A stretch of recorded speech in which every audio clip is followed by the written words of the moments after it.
I don't know what Vicky wants to say. Is it a lost cause? And as someone, as a lawyer, 78 counts. That's historic.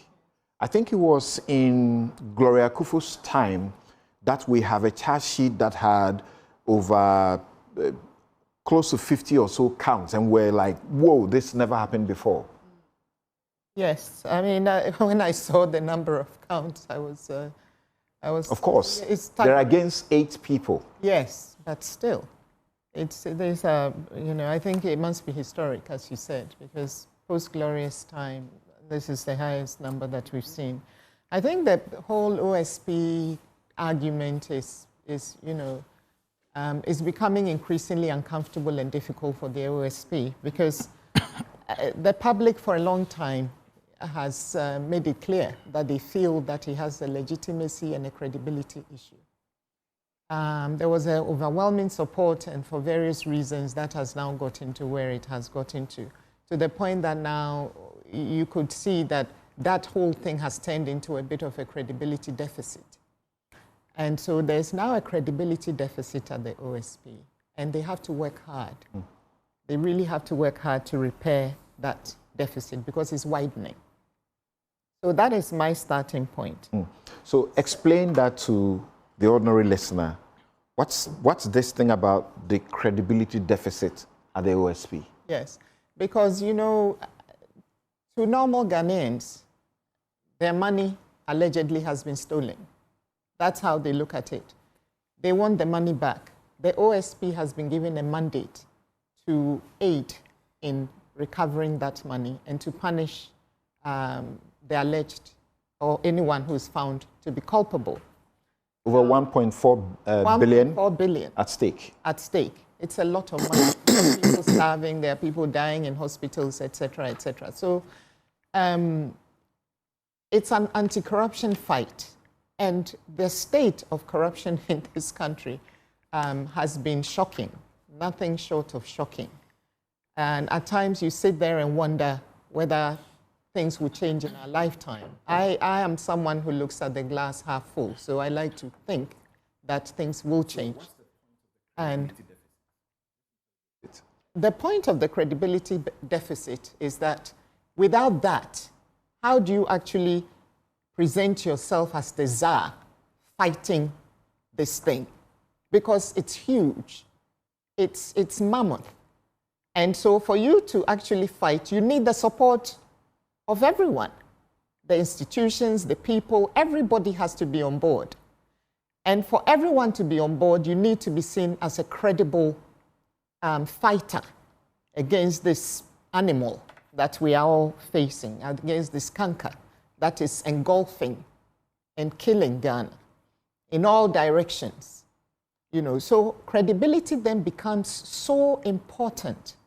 And so when you see that credibility is weakening, or it's creating a gap or a deficit, you have to quickly move to repair it. Because if you don't, then the office becomes toothless. So that's what I want you to speak about. What is it? That the accusations that I've heard someone say that this is a grand scheme to let Ken Ofori-Atta off. So the office watched for him to escape out of this country. And now they have put the charges, they may do everything in his absence and so on and so forth, and he doesn't get to suffer anything really.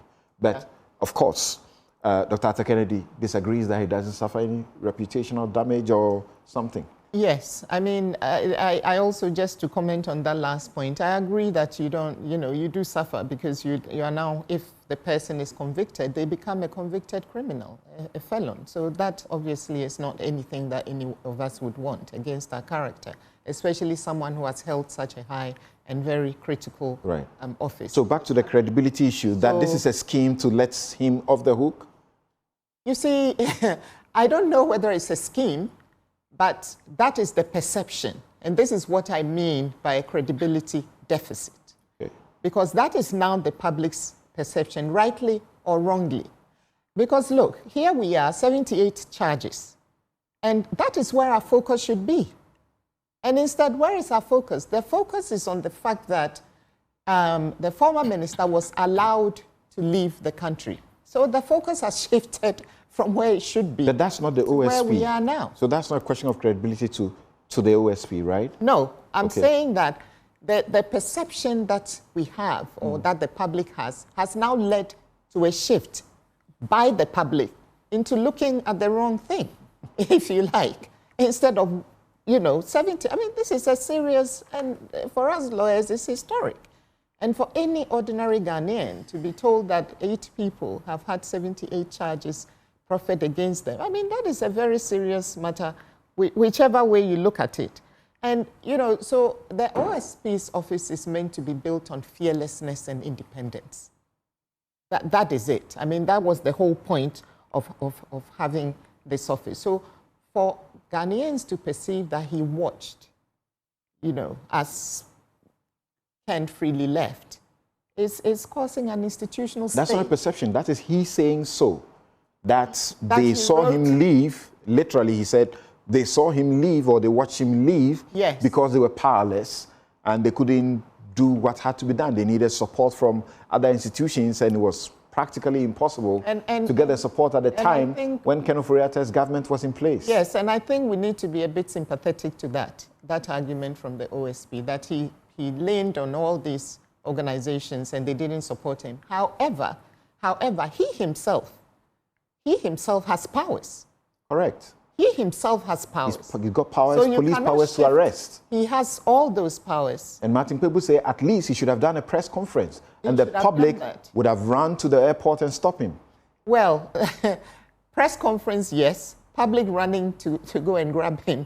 That one we need to tread with caution, because imagine it could have easily deteriorated into a mob situation. But I do agree that he should have held it, because he's very good at doing these press conferences. I mean, he keeps telling us this, that, and the other. So that should have been perhaps the first press conference that he should have done. So that if he became aware this morning, what's the time now, is 9:40, thereabout, and he's got information that Ken Ofori-Atta is at the airport, maybe immediately by 9:45 or 9:50, yes, he would have organized a press conference, and that would have stopped him. Yes, because he had prior notice.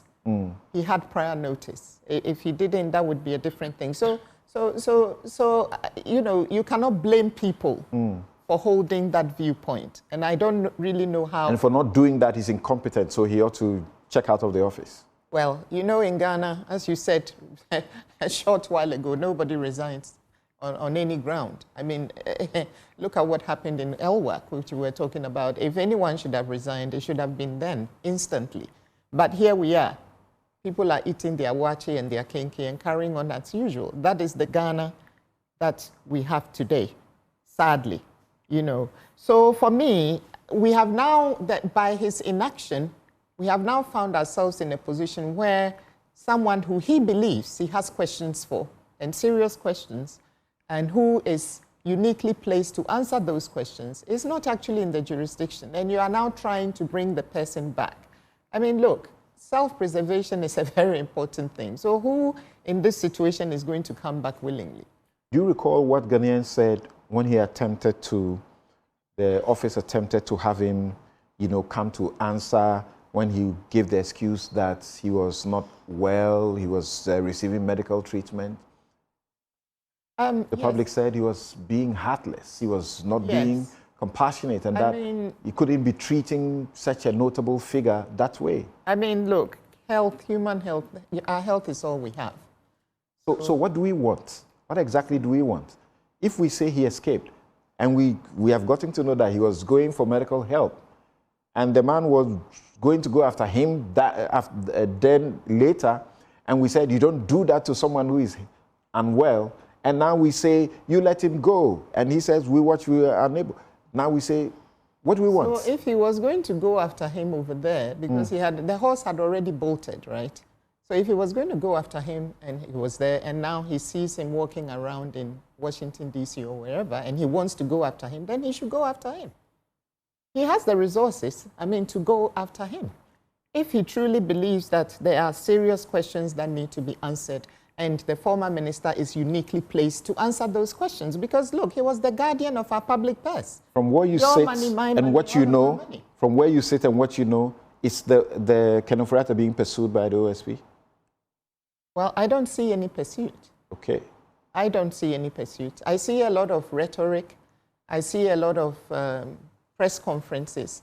But in terms of actions, I don't see... What sort of action, for example, beyond issuing the red alert, the red notice, getting him, stopped and limiting his movement and all of that? People from his office can go to the US and talk to him. He also offered to, I think, do Zoom or whatever. Okay. So there are various things that could have also been done to help maybe expedite us getting to this stage. Because yes, now there are charges, but maybe those charges may have come earlier. Assets could have been frozen if arrests had been made. Because right now, look, the way the world is, if you're dealing with people with sophisticated financial nous, and you've waited, 10 months, 11 months, I mean, if someone wants to get rid of their assets, by now, they would all be gone. Okay. So you are fighting a Pyrrhic, whatever victory you secure will be a Pyrrhic victory. I mean, asset freeze is the first thing that you do. The first thing that you do.